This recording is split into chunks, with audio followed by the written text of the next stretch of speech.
नमस्कार मित्रांनो, इन्व्हेस्टमेंट माहिती यूट्यूब चॅनलवर तुमच्या सगळ्यांचे स्वागत आहे. तर आजच्या या व्हिडिओमध्ये आपण कोटक महिंद्राच्या एका अशा म्युच्युअल फंड प्लॅनबद्दल बोलणार आहोत, ज्यात जर तुम्ही 5 वर्षाआधी फक्त 1 लाख रुपये इन्व्हेस्ट केले असते तर तो 1 लाख रुपयांचा अमाऊंट आज 2,49,663 रुपये बनले असते.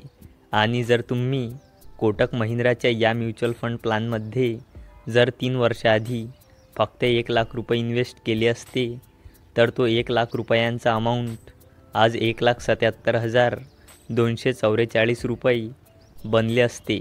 आणि जर तुम्ही कोटक महिंद्राच्या या म्युच्युअल फंड प्लॅनमध्ये जर 1 वर्षाआधी 1 लाख रुपये इन्व्हेस्ट केले असते तर तो 1 लाख रुपयांचा अमाऊंट आज 1,31,870 रुपये बनले असते. तर कोणता आहे हा कोटक महिंद्राचा म्युच्युअल फंड प्लॅनची बेसिक इन्फॉर्मेशन आणि किती रुपये भरून किती रुपये मिळेल ही सर्वची सर्व इन्फॉर्मेशन जाणून घेऊया आजच्या या व्हिडिओमध्ये. आणि असेच महत्त्वपूर्ण व्हिडिओ बघण्यासाठी तुम्ही या यूट्यूब चॅनलला सबस्क्राईबसुद्धा करू शकता. तर चला आता सर्वप्रथम बघूया कोटक महिंद्राच्या म्युच्युअल फंड प्लॅनचे नाव. तर आजच्या या व्हिडिओमध्ये आपण Kotak ELSS tax saver fund direct growth प्लॅनबद्दल बोलणार आहोत. चला आता या फंडची काही बेसिक इन्फॉर्मेशन बघूया.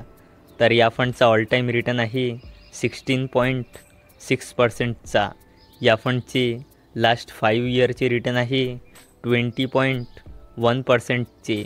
या फंडचे लास्ट 3 इयरचे रिटर्न आहे 21%चे. आणि या फंडचे लास्ट 1 इयरचे रिटर्न आहे 31.9%चे.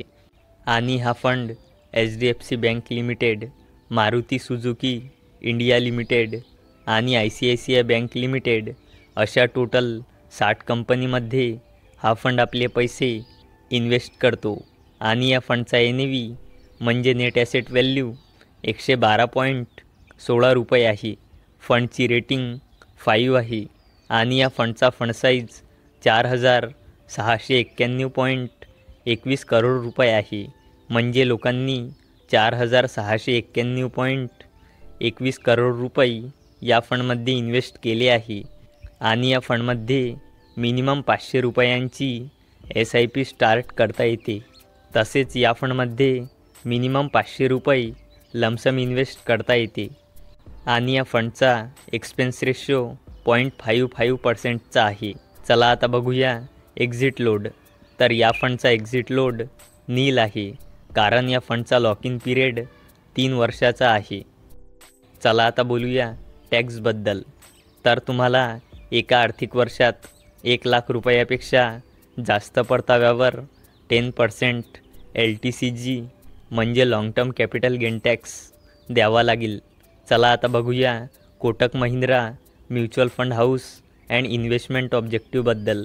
तर कोटक महिंद्रा म्युच्युअल फंडची इंडियामध्ये रँक 5 आहे. आणि याचा टोटल ॲसेट्स अंडर मॅनेजमेंट आहे 3,59,300.80 करोड रुपये. चला आता बघूया या फंडचे कॅल्क्युलेशन.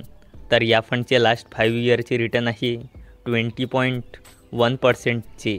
लास्ट 3 इयरचे रिटर्न आहे 21%चे. आणि या फंडचे लास्ट 1 इयरचे रिटर्न आहे 31.9%चे. तर आपण expected return rate per annum 20% घेऊन कॅल्क्युलेशन करूया. तर चला आता बघूया, जर तुम्ही या फंडमध्ये फक्त एकदा 45,000 रुपये इन्व्हेस्ट केले तर तुम्हाला किती रिटर्न मिळेल. तर जर तुम्ही या फंडमध्ये लमसम 45,000 रुपये 10 वर्षासाठी इन्व्हेस्ट कराल तर तुम्हाला इस्टिमेटेड रिटर्न मिळेल 2,33,628 रुपये. असे तुम्हाला टोटल 2,78,628 रुपये मिळू शकते. आणि जर तुम्ही या फंडमध्ये लमसम 45,000 रुपये 20 वर्षासाठी इन्व्हेस्ट कराल तर तुम्हाला इस्टिमेटेड रिटर्न मिळेल 16,80,192 रुपये. असे तुम्हाला टोटल 17,25,192 रुपये मिळू शकते. आणि जर तुम्ही या फंडमध्ये लमसम 45,000 रुपये 25 वर्षासाठी इन्व्हेस्ट कराल तर तुम्हाला इस्टिमेटेड रिटर्न मिळेल 42,47,830 रुपये. असे तुम्हाला टोटल 42,92,830 रुपये मिळू शकते. आणि जर तुम्ही या फंडमध्ये लमसम 45,000 रुपये 30 वर्षासाठी इन्व्हेस्ट कराल तर तुम्हाला इस्टिमेटेड रिटर्न मिळेल 1,06,36,934 रुपये. असे तुम्हाला टोटल 1,06,81,934 रुपये मिळू शकते. तर मित्रांनो, ही होती Kotak ELSS tax saver fund direct growth प्लॅनची इन्फॉर्मेशन. जर तुम्हाला ही इन्फॉर्मेशन आवडली असेल तर या व्हिडिओला लाईक करा आणि आपल्या मित्रासोबत शेअर पण करा. आणि व्हिडिओ शेवटपर्यंत बघण्यासाठी धन्यवाद.